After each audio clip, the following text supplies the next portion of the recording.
Carceri inumane dove si soffoca per il sovraffollamento. In Veneto ci sono in media 164 detenuti ogni 100 posti letto, un valore molto più alto della media nazionale che è al 142,5%.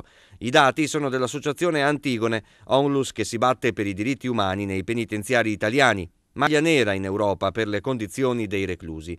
In Veneto spicca il dato di Vicenza, 165 detenuti per 100 posti, inaccettabile, dice la Chiesa.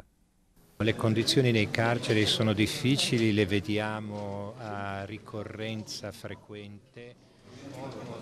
Dobbiamo però cercare di fare il possibile per dare a queste persone la dignità di una rieducazione che investe su di loro.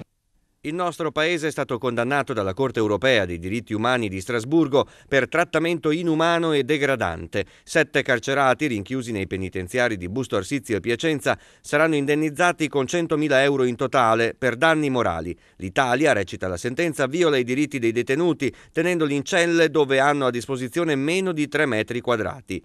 L'invito della Corte è quello di porre immediatamente rimedio al sovraffollamento carcerario. Vedremo che farà il nuovo governo. Preoccupante anche il dato delle presenze straniere nelle celle. In Veneto il 59% dei carcerati non è italiano. La nostra regione è al 3° posto in Italia per numero di detenuti esteri, dopo Trentino Alto Adige e Val d'Aosta.